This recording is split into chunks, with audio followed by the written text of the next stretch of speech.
And we are back. Welcome back to Weber Online with Financial Literacy, Mr. Newbold.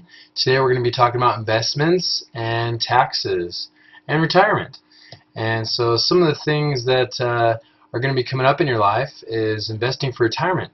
Now you, hopefully, and the government want to be able to make the whole country be a lot better if we could be self-sustaining, right? And not have to depend on the government for when we retire. Also, our kids will probably be happier if we can also provide for ourselves as parents, grandparents, great-grandparents, if we've provided for ourselves by saving for the future, right? Doesn't sound as fun as it could have just buying a laptop right away.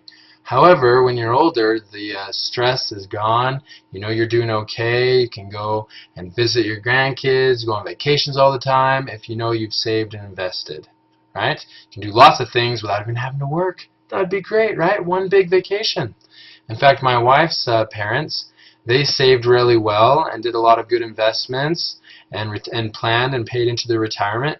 I think that her dad retired at like 55, and so they've had like the last 25 years of retirement, of just doing what they like and enjoying life without having to work. Wouldn't that be great? It would be great. And so, so over here in America, we've got our, because they're British, but over here we have 401ks and IRAs. You can put so much into your 401k to save for retirement and also into your IRA. Now, the big thing with that is that you get tax-deferred savings. So the best way to describe it, and we're going to look at a website about it, is tax-deferred savings means you don't have to pay any taxes. It goes right into a savings account. And the cool part about that is, can you imagine over like 30 years of investing $1,000, let's say every month? So that's like $12,000 a year. And then let's say it's just to make it easier in our minds for math. Let's say that it's $10,000 a year, and then we do it for 30 years. Cool, that's $30,000 that I've put into a savings account that's compounded interest, right?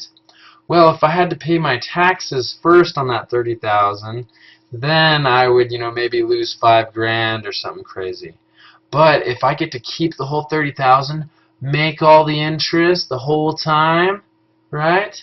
Then I can actually have $30,000 plus interest, maybe $34,000, and then I pay my taxes $5,000, and I end up with I end up with $29,000 instead of $25,000. So that's where it's really cool to have tax-deferred savings through the 401k. The downside is it's definitely not liquidable, and you get a big penalty if you pull it out of your 401k early. Okay, so for today's homework assignment 2.7, some of the things you're going to be doing is with investment and taxes using a calculator online, as well as looking at our national debt, because we have to pay the national debt, and it's tricky because, well, what's the government doing with my money, right? And, well, the roads and lots more than the state tax. Well, lots of things that they're doing, providing protections. You can live in a peaceful land, things like that. And so let's go ahead and click on that calculator there. And you're going to see the advantages of being able to save with putting away with tax-deferred 401k. Okay. So if you go back here after we've clicked on that, let's go ahead and click on the U.S. debt clock as well. That's a cool thing to look at. So we've got those two tabs. Why don't you jump to your assignment already too then? So now you got the two tabs open. You've got your assignment open. You can kind of see what we're looking for to help you learn in this section. And so then what we're going to do is we're going to follow the directions for that assignment and see what we're going to be doing there. Okay, so let's see here. Tax deferred can have a dramatic effect on growth, like I just described. So the assignment is going to actually ask you to use this calculator and plug things in carefully. I'll try to help you out a little bit while not doing the assignment completely for you.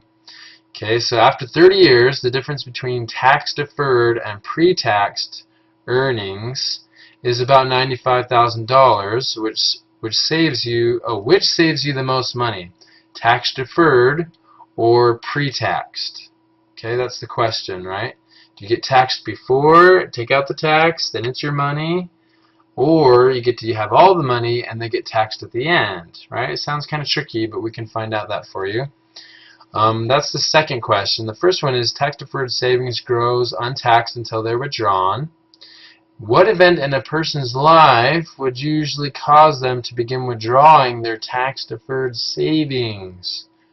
What event have we talked about that we're looking forward to? And then we get 25 years, hopefully, of woohoo!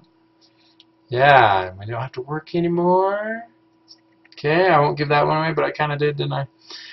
So then after 30 years, let's look at that one. Okay, so after 30 years, the difference between tax-deferred and pre-taxed. So go back here, 30 years. Oops, wrong one. That's the U.S. debt clock. Okay, so after 30 years, okay, so if we go to initial balance or deposit, okay, so then we have 95,000. The annual savings amount, that's the initial balance or deposit. We'll just leave that there for now. 0%, 30 years before tax on savings, marginal bracket, compound annually. Okay, we'll go ahead and submit that there. So you're going to make sure you do this in yours. Okay, and then it gives you a big thing here. So it appears that by saving in tax-deferred vehicle, you'd accumulate 955 versus 545 in a taxable savings account, right?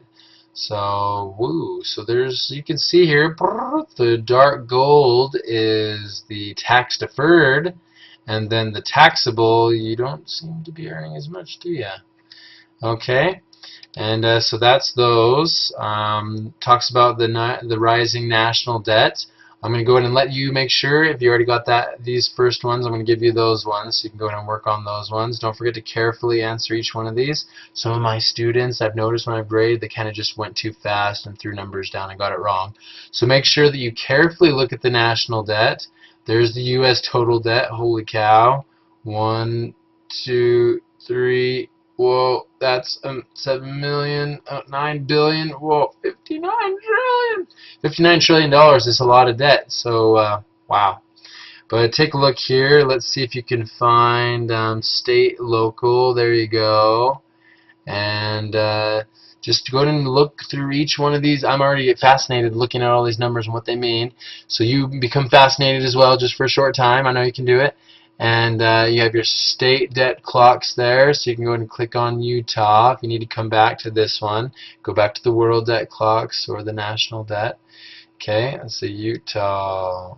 Mine just is taking a while there to go ahead and load. But just for now, go ahead. Oh, there it is. And so you're going to go ahead and use these numbers here too. And just make sure you go ahead and answer carefully. Go ahead and add the submission and go ahead and put all those in there.